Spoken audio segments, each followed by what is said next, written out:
Hey, what I have for you today is one of these shackle locks. This is good for a storage unit, anything where the lock pieces pin together and then you want to protect that from anyone being able to cut it.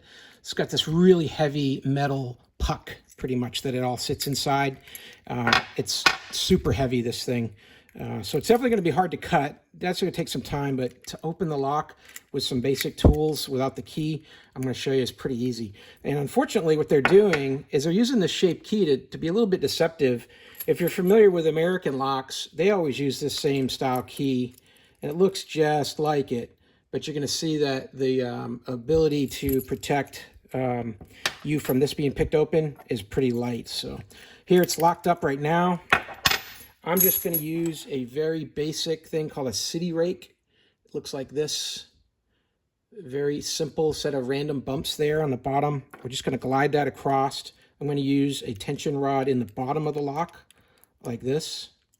And I'm just going to glide these across the top and just take a few seconds and this thing should open up.